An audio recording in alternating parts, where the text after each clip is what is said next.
Hello friends, आज मैं आपके लिए लेकर आया हूँ एक्सरसाइज 1.2। जैसा कि आपको पता है कि हम लोग सेट्स चैप्टर पढ़ रहे थे, उसमें एक्सरसाइज 1.1 हमने क्लियर किया था।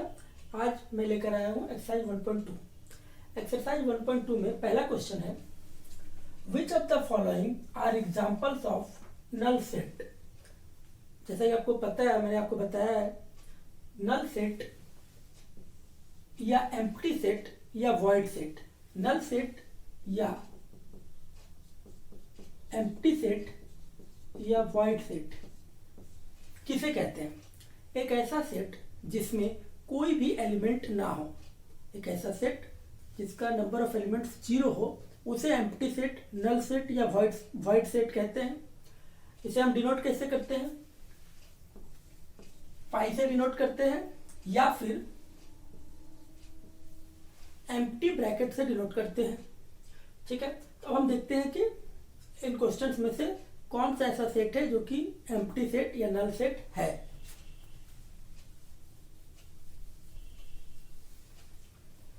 पहला क्वेश्चन है, फर्स्ट क्वेश्चन का फर्स्ट पार्ट है, set of odd natural number divisible by 2। तो देखिए, set of odd natural number divisible by 2। Natural number हमें पता है 1 2 3 4 इस तरह से होता है। ऑड नेचुरल नंबर किसे कहते हैं? ऑड नेचुरल नंबर में आ जाएगा 1 3 5 7 एंड सो ऑन। ये क्या है? ऑड नेचुरल नंबर है। लेकिन क्या इसमें से कोई भी ऐसा नंबर हो सकता है जो 2 से डिविजिबल हो? तो हम तो प्रॉपर्टी ही जानते हैं कि ऑड नंबर 2 से डिविजिबल नहीं होता है और इवन नेचुरल नंबर 2 से डिविजिबल होता है। इसका मतलब ये है कि ऐसा कोई भी ऑड नेचुरल नंबर पॉसिबल नहीं है जो कि 2 से डिविजिबल हो। इसलिए ये सेट एम्प्टी सेट है। इस सेट के अंदर हम कोई भी एलिमेंट को नहीं रख सकते हैं। ये एक एम्प्टी सेट है। सेकंड क्वेश्चन है set of even prime number. ठीक है, तो हमें एक ऐसा प्राइम नंबर ढूंढना है जो कि इवन भी हो। तो हमें पता है प्राइम नंबर कौन कौन सा होता है। फर्स्ट प्राइम नंबर होता है 2, देन 3, देन 4 नहीं हो सकता है क्योंकि 4 2 से डिविजिबल है। मैंने इंट्रोडक्शन वाले पार्ट में बताया हुआ है कि प्राइम नंबर किसे कहते हैं। प्राइम नंबर ऐसे नंबर्स को कहते हैं जो 1 से या फिर खुद से डिविजिबल हो और किसी से डिविजिबल ना हो। तो हम देख सकते हैं कि 2 प्राइम नंबर है, 3 प्राइम नंबर है, फिर 5 है, फिर 7 है, इस तरह से फिर 11 है। ये सब प्राइम नंबर्स है। तो कोई भी प्राइम नंबर ऐसा हो नहीं सकता है जो कि इवन हो, क्योंकि अगर वो इवन होगा तो वो 2 से डिविजिबल होगा। But except for 2 itself. 2 एक ऐसा नंबर है जो इवन है और प्राइम नंबर भी है। इसलिए ये set of even prime number, ये सेट एम्प्टी सेट नहीं है। इस सेट में एक एलिमेंट है और वो है 2। तो आप कह सकते हैं ये सेट, अगर आप सेट का नाम ए देते हैं तो इस सेट में एक एलिमेंट पॉसिबल है, वो है 2। 2 is a prime number and also even number. ठीक है, तो ये नल सेट या वॉइड सेट नहीं है, ये एक सिंगल टोन सेट है। थर्ड क्वेश्चन है, x such that x is a natural number। x एक नेचुरल नंबर होना चाहिए और क्या होना चाहिए? वो 5 से छोटा होना चाहिए। x is smaller than 5। 5 से छोटा मतलब क्या? 4 3 2 1 सो ऑन। 4 3 2 1 इस तरह से। 0 तो हो नहीं सकता है क्योंकि 0 नेचुरल नंबर नहीं होता है। लेकिन एक और कंडीशन दिया है, and x is greater than 7। अब ग्रेटर देन 7 कौन होता है? नेचुरल नंबर 8 हो सकता है, 9 हो सकता है, 10 हो सकता है। तो इन दोनों पार्ट में कोई भी ऐसा नंबर नहीं है जो दोनों में कॉमन हो। क्या x का कोई वैल्यू पॉसिबल है? क्या आप x का ऐसा वैल्यू सोच सकते हैं जो 5 से छोटा हो और साथ साथ 7 से बड़ा भी हो? तो ये पॉसिबल ही नहीं है। इसलिए ये एक एम्प्टी सेट है। इस सेट में कोई भी एलिमेंट पॉसिबल नहीं है, इसलिए ये एम्प्टी सेट है। फर्स्ट क्वेश्चन का फोर्थ पार्ट है y such that y is a common point to any two parallel lines, यानी कि इस सेट में वो पॉइंट्स आएंगे जो कि दो पैरेलल लाइंस में कॉमन होना चाहिए। तो हमें पता है कि पैरेलल लाइंस किसे कहते हैं, जब एक लाइन पैरेलल होता है इसका ये मतलब होता है कि ये दोनों लाइन किसी भी पॉइंट पे इंटरसेक्ट नहीं करेगा। जैसे कि नॉन पैरेलल लाइंस क्या हो सकते हैं, अगर कोई इस तरह का लाइन है तो वो आगे जब उसे बढ़ाया जाएगा तो वो हो सकता है इंटरसेक्ट करेगा, तो ये नॉन पैरेलल लाइन है।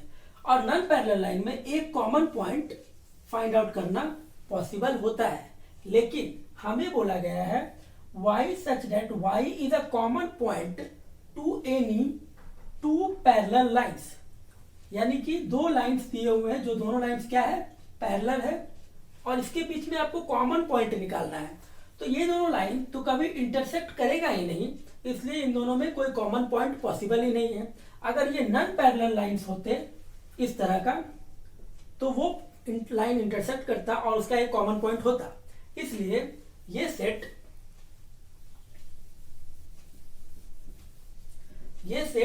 एक एम्प्टी सेट या नल सेट है। तो इस तरह क्वेश्चन नंबर 1 में 4 पार्ट है। First, odd natural number divisible by 2, ऐसा कोई ऑड नेचुरल नंबर नहीं है जो 2 से डिवाइड हो सके, इसलिए ये एक नल सेट है जिसे एम्प्टी ब्रैकेट्स के साथ शो किया जाता है। Second, set of even prime number, तो हमें पता है कि 2 एक ऐसा नंबर है जो इवन भी है और ये प्राइम नंबर भी है, इसलिए ये सेट में एक एलिमेंट है, इसलिए ये नल सेट नहीं है, सिंगलटन सेट है। Third, x such that x is a natural number smaller than x 5 and greater than 7, ऐसा कोई नंबर पॉसिबल नहीं है जो 5 से छोटा भी हो और 7 से बड़ा भी हो, ऐसा कोई नंबर पॉसिबल नहीं है, इसलिए ये एम्प्टी सेट है। इसे भी आप एम्प्टी ब्रैकेट के साथ शो कर सकते हैं। और अगेन 2 पैरेलल लाइंस के बीच में एक कॉमन पॉइंट फाइंड करना इट इज इम्पॉसिबल, तो ये भी एम्प्टी सेट है। अब हम चलते हैं क्वेश्चन नंबर 2 पे। हमारा सेकंड क्वेश्चन है which of the following sets are finite and infinite. हमें 5 क्वेश्चंस दिए हुए हैं जिसमें हमें पता करना है कि कौन सा सेट फाइनाइट सेट है और कौन सा सेट इनफाइनाइट सेट है। तो आपको पता है ऐसा सेट जिसमें नंबर ऑफ एलिमेंट्स फाइनाइट हो, लिमिटेड हो, उसे फाइनाइट सेट कहते हैं, और ऐसे सेट्स जिसमें नंबर ऑफ एलिमेंट्स फिक्स ना हो, अनकाउंटेबल हो या इन्फिनिटी तक हो, उसे इनफाइनाइट सेट्स कहते हैं। तो हम क्वेश्चंस को देखते हैं। पहला क्वेश्चन है the set of month of a year, एक ऐसा सेट जिसमें एक ईयर के मंथ्स को रखा जाता है। तो ऑब्वियसली इस सेट में 12 एलिमेंट्स होंगे, जैन, फेब, मार्च, इस तरह करके अप टू दिसंबर। तो number of elements in this set is fixed, that is 12। ये इनफाइनाइट नहीं है, इस सेट में 12 एलिमेंट्स ही हैं फिक्स्ड, इसलिए ये एक फाइनाइट सेट है। इस सेट को आप ऐसे लिख सकते हैं जनवरी, Feb, March dot dot up to December.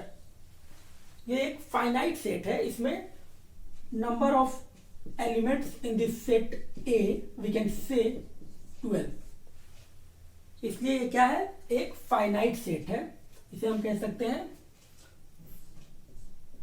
Finite set. Second है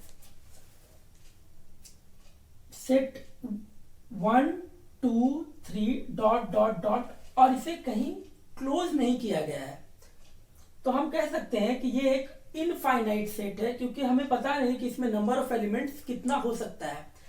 इसमें दिखाया गया है 1 2 3 फिर 4 5 6 7 dot dot dot up to infinity.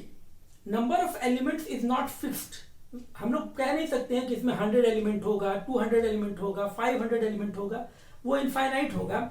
ऐसे सेट्स को हम इनफाइनाइट सेट कहते हैं। सो ये सेट क्या हो गया, इनफाइनाइट सेट। थर्ड क्वेश्चन, एक सेट दिया हुआ है जिसके एलिमेंट्स है 1,2,3 ... तो ये एक फाइनाइट सेट का एग्जांपल है, क्योंकि आप इसमें कह सकते हैं कि इस सेट में number of elements in this set A is equal to 100। Number of elements fix है 1 से लेकर 100 तक, तो ये इन्फिनिटी तक सीरीज नहीं जा रहा है, इसलिए ये एक फाइनाइट सेट है। F for finite set. Then again, fourth question, the set of positive integers greater than 100. अब यहां पर देखिए, ये एक ऐसा सेट है जिसमें हमें पॉजिटिव इंटीजर्स को लेना है और वो भी 100 के बाद, ग्रेटर देन 100। तो ये सेट कुछ इस तरह होगा। फर्स्ट एलिमेंट होगा 101, क्योंकि हमें 100 के बाद के एलिमेंट्स को लेना है और इंटीजर भी होना चाहिए। सेकंड एलिमेंट होगा 102, थर्ड एलिमेंट होगा 103, लेकिन ये अप टू इंफिनिटी एक्सटेंड होगा, क्योंकि हमें लिखा हुआ है the set of positive integers greater than 100। तो 100 के बाद जो भी पॉजिटिव इंटीजर्स है वो इंफिनिटी तक जाते हैं, इसलिए हम कह सकते हैं कि ये एक इनफाइनाइट सेट है। आई फॉर इनफाइनाइट, ये सेट इंफिनिटी तक जा रहा है, ये एक इनफाइनाइट सेट है। इस क्वेश्चन नंबर 2 में 5 क्वेश्चन है, 4 क्वेश्चन हमने डील कर लिए। अब हम 5th क्वेश्चन पे चलते हैं। तो फिर सेकंड क्वेश्चन का 5th पार्ट है the set of prime numbers less than 99। तब हमें एक ऐसा सेट क्रिएट करना है जिसमें सिर्फ और सिर्फ प्राइम नंबर्स हो, लेकिन हमें 99 के बाद के प्राइम नंबर्स को इंक्लूड नहीं करना है। तो एक सेट देखिए, a is equal to, first prime number होता है 2, देन प्राइम नंबर होता है 3, देन 5, देन 7। इस तरह से हमें पता है कि इसके बाद कौन सा प्राइम नंबर आएगा। 99 से पहले 99 प्राइम नंबर नहीं है, 3 से डिविजिबल है और भी 9 से डिविजिबल है। 98 इवन नंबर तो प्राइम नंबर हो ही नहीं सकता है एक्सेप्ट 2, और फिर 97, आई थिंक 99 से पहले ये लास्ट प्राइम नंबर है 97। तो ये आप क्या देख रहे हैं कि ये सीरीज जो है 2, 3, 5, 7 इस तरह करके 11 करके आगे जा रहा है, लेकिन 97 पे जाकर एंड हो जा रहा है। इसका मतलब ये है कि ये एक फाइनाइट सेट है, ये एक फाइनाइट सेट है। इसमें नंबर ऑफ एलिमेंट्स जो है वो फिक्स है, नंबर ऑफ एलिमेंट्स एक्सटेंड होकर इंफिनिटी तक नहीं जा रहा है। We can count the number of elements, इसलिए ये एक फाइनाइट सेट है। ठीक है, अब हम चलते हैं थर्ड क्वेश्चन में। अब हम चलते हैं नेक्स्ट क्वेश्चन पे, जो कि है थर्ड क्वेश्चन। थर्ड क्वेश्चन में है स्टेट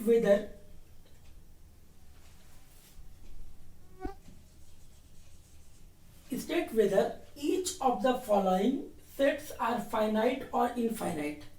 सेकंड क्वेश्चन के जैसा ही थर्ड क्वेश्चन में भी हमें सिर्फ यही बताना है कि जो सेट्स दिए हुए हैं वो क्या फाइनाइट सेट है या फिर इनफाइनाइट सेट है। तो सेम प्रोसेस हम लोग स्टार्ट करते हैं। क्वेश्चन है first, the set of lines which are parallel to X axis.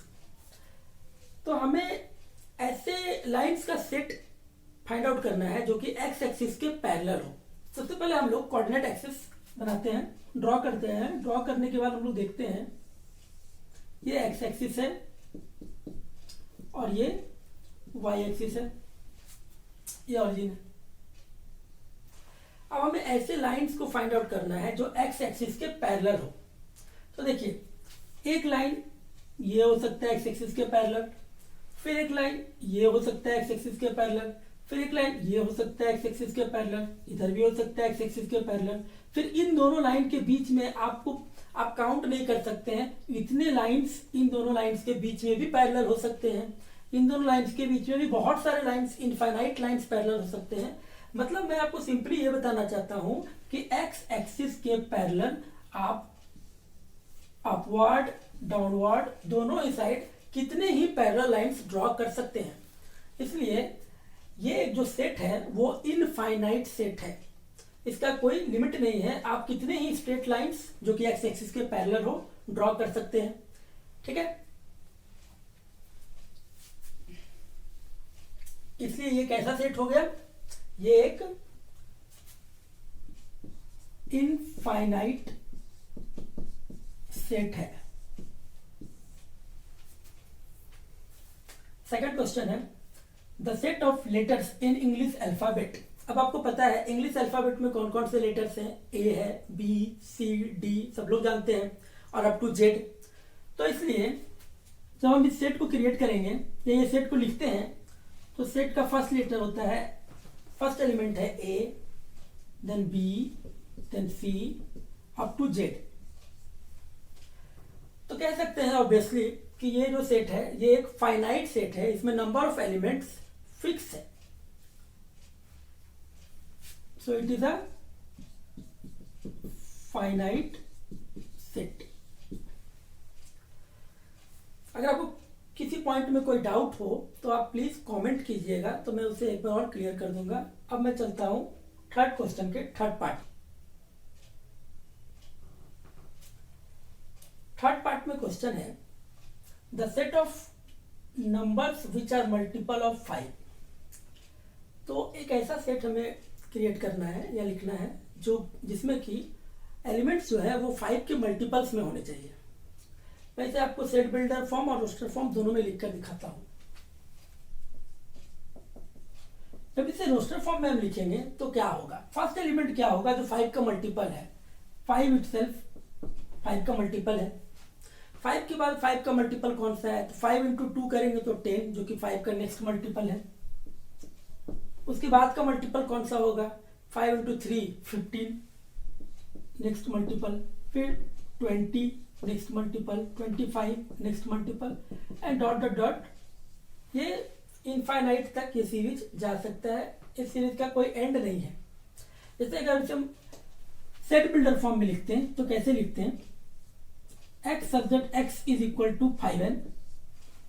जैसा कि मैंने आपको सेट बिल्डर फॉर्म में बताया हुआ है, हम ऐसे लिखेंगे x subject x is equal to 5n, फिर n क्या होता है, belongs to natural number.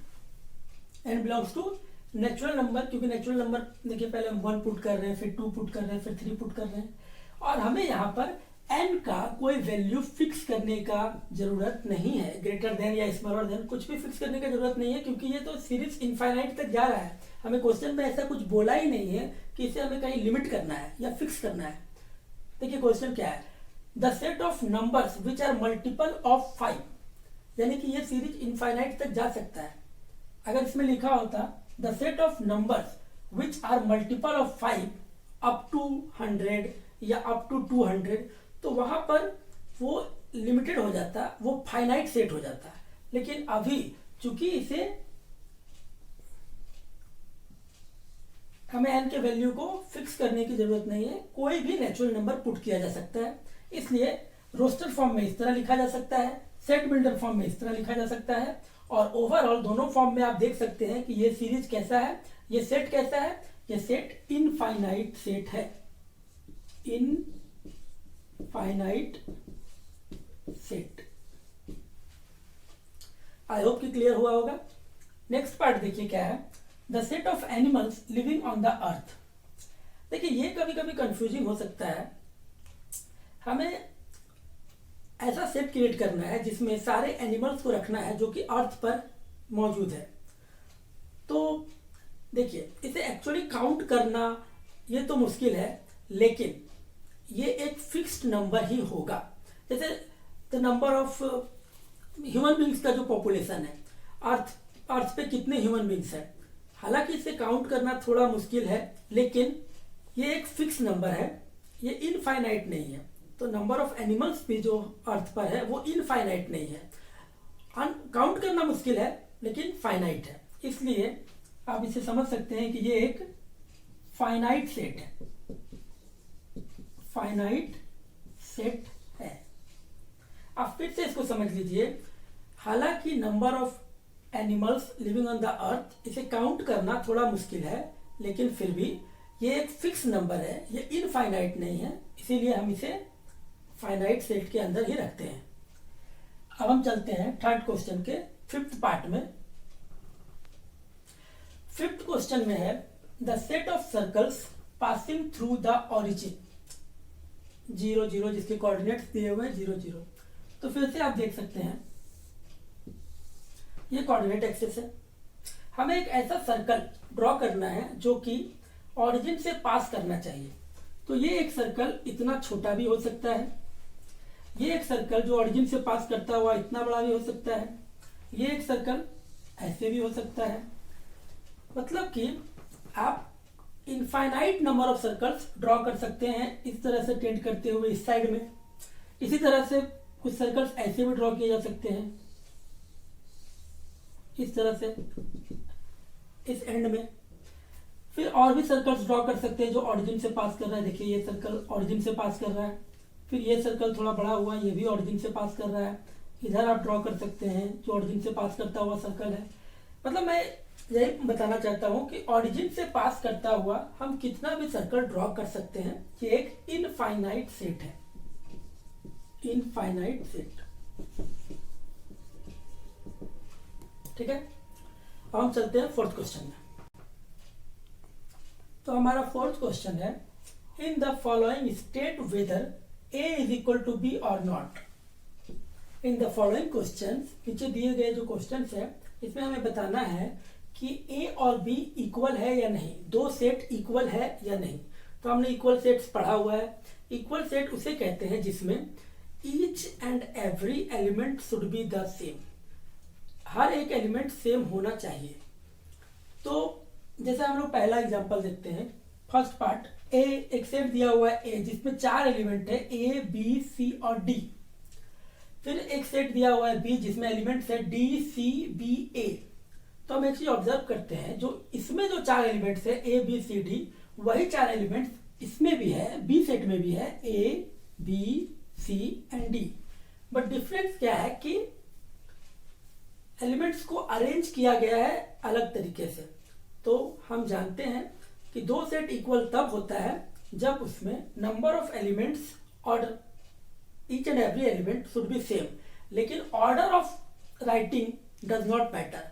Order of writing जिसमें आप लिख रहे हैं, या आप ए को पहले लिख रहे हैं या बी को पहले लिख रहे हैं, उससे कोई मतलब नहीं होता है सेट में। सेट में हम सिर्फ ये देखते हैं कि एलिमेंट्स क्या क्या है। तो सेट ए में एलिमेंट्स है ए बी सी और डी, उसी तरह सेट बी में भी एलिमेंट्स है ए बी सी और डी। ऑर्डर ऑफ राइटिंग वो मैटर नहीं करता है, इसलिए ये दोनों इक्वल सेट है, ये दो सेट्स इक्वल है। फिर सेकंड देखते हैं, ए एक सेट दिया हुआ है ए इज इक्वल टू, सेट्स में 4 एलिमेंट है 4 8 12 एंड 16। 4 एलिमेंट है, कौन कौन, 4 है 8 है 12 है और 16 है। और सामने सेट बी जो दिया हुआ है उसमें है 8 4 16 18। तो हम देख रहे हैं 4 इस सेट में भी है और 4 इस सेट में भी है, 8 इस सेट में भी है 8 इस सेट में भी है, 12 इस सेट में है जो कि इस सेट में नहीं है, और 16 इस सेट में है जो कि इस सेट में भी है, और 18 इस सेट में है जो यहाँ नहीं है। तो हम क्लियरली देख सकते हैं कि 4 8 12 4 8 12 4 8 16 इस सेट में भी है, 4 8 16 इस सेट में भी है, लेकिन इस सेट में 16 है, इस सेट में 18 है। मतलब ये दोनों सेट में एलिमेंट सेम नहीं है, इसलिए ये दोनों सेट इक्वल नहीं है। नेक्स्ट थर्ड सेट दिया हुआ है जिसमें एलिमेंट्स है 2 4 6 8 10, और सामने जो बी सेट दिया हुआ है उसमें लिखा हुआ है, ये रोस्टर फॉर्म में नहीं है, ये सेट बिल्डर फॉर्म में है। इसमें इस तरह लिखा हुआ है x such that x is a positive even integer smaller than equal to 10। तो हम सेट बिल्डर फॉर्म से रोस्टर फॉर्म लिख सकते हैं। तो इस सेट का मीनिंग क्या हो रहा है कि पॉजिटिव इवन इंटीजर होना चाहिए। पहले हम इंटीजर जानते हैं, फिर हम इवन इंटीजर जानते हैं, और फिर पॉजिटिव इवन इंटीजर भी जानते हैं। तो पॉजिटिव भी होना चाहिए और इवन इंटीजर होना चाहिए। तो ऐसे नंबर्स क्या पॉसिबल है, 2 एक ऐसा नंबर है जो कि पॉजिटिव है, इवन है और इंटीजर है। उसके बाद 4 एक ऐसा नंबर है जो कि पॉजिटिव, इवन, इंटीजर है। इस बीच में 3 है लेकिन 3 इवन नहीं है, इसलिए उसे नहीं ले सकते हैं। देन क्या आता है 6 जो कि पॉजिटिव इवन इंटीजर है, फिर 8 जो कि पॉजिटिव इवन इंटीजर है, फिर 10 जो कि पॉजिटिव इवन इंटीजर है, और उसके बाद 12 जो कि पॉजिटिव इवन इंटीजर है। लेकिन इस सेट में एक और कंडीशन दिया हुआ है कि x का वैल्यू 10 के इक्वल या 10 से कम होना चाहिए। तो हम इस सेट को 10 तक ही एलिमेंट्स को ले सकते हैं, 12 एलिमेंट इस सेट का नहीं हो सकता है। तो रोस्टर फॉर्म में एलिमेंट्स क्या क्या हुए, 2 4 6 8 10, और इस सेट में एलिमेंट्स क्या क्या दिए हुए, 2 4 6 8 10। यानी कि सेट ए और सेट बी बिल्कुल सेम है, दोनों में सेम एलिमेंट्स है, इसलिए ये इक्वल सेट है। फोर्थ क्वेश्चन है x such that x is a multiple of 10। ये सेट बिल्डर फॉर्म में दिया हुआ है, हम इसे रोस्टेड फॉर्म में लिखते हैं। तो मल्टीपल ऑफ 10 क्या हो सकता है? पहला होगा 10 जो कि मल्टीपल ऑफ 10 है, देन 20, देन 30, 40। इस तरह से ये सेट रोस्टेड फॉर्म में लिखा गया। लेकिन इसके सामने सेट बी क्या दिया हुआ है? बी के एलिमेंट्स है 10, 15, 20। ये 5 के मल्टीपल में है, इसके बाद 25 होगा। इसलिए हम क्लियरली देख सकते हैं कि ये सेट और ये सेट दोनों अलग अलग है। इस सेट में 10, 20, 30, 40 10 का मल्टीपल्स है, और इस सेट में 10, 15, 20, 25 5 का मल्टीपल है। इसलिए ये दोनों सेट इक्वल सेट नहीं है। तो फोर्थ क्वेश्चन में हमने देखा 4 क्वेश्चन है, इसमें से 2 इक्वल सेट है और 2 इक्वल सेट नहीं है। मैंने आपको ये बताया कि किस तरह से इक्वल सेट है और किस तरह से इक्वल सेट नहीं है। अब हम चलते हैं नेक्स्ट क्वेश्चन में, फिफ्थ क्वेश्चन में। फिफ्थ क्वेश्चन है are the following pair of sets equal, give reason. हमें 2 सेट्स दिए हुए हैं जिसमें हमें बताना है कि सेट्स इक्वल है या फिर नहीं है, और रीजन भी देना है।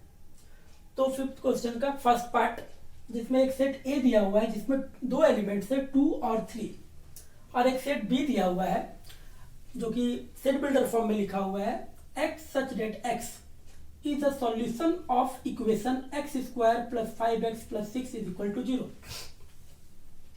तो पहले हम इस इक्वेशन को सॉल्व करेंगे जिससे x का 2 वैल्यू आएगा। अगर वो दोनों वैल्यू 2 और 3 होता है तो सेट इक्वल है, अगर ऐसा नहीं होता है तो सेट अनइक्वल है। और जो हमें रीजन देना है, जब हम इसे सॉल्व करके इसके वैल्यूज को फाइंड आउट करेंगे तो वही रीजन हो गया कि सेट इक्वल है या नहीं। तो हम क्या करेंगे, हम इस इक्वेशन को सॉल्व करते हैं। X square plus 5x plus 6 is equal to 0। Middle term split करके हम लिख सकते हैं 3x plus 2x plus 6 is equal to 0। फिर x कॉमन लेने से x प्लस 3, 5x को स्प्लिट करके लिखे 3x प्लस 2x, क्योंकि आपको पता है 6 के फैक्टर्स को लिखा जाता है 2 इंटू 3 6, और फिर उसी से 3x और 2x स्प्लिट किया जाता है मिडिल टर्म को। पहले 2 टर्म्स में से x को कॉमन लिया गया तो पहले टर्म में बचा x, दूसरे टर्म में बचा 3, देन 2 कॉमन लिया गया तो पहले टर्म में बचा x, दूसरे टर्म में बचा 3 इज इक्वल टू 0। दोनों टर्म में से x प्लस 3 को कॉमन लिया गया तो पहले टर्म में बचा x और दूसरे टर्म में बचा प्लस 2 इज इक्वल टू 0। जब हम इसे अलग अलग जीरो से इक्वेट करेंगे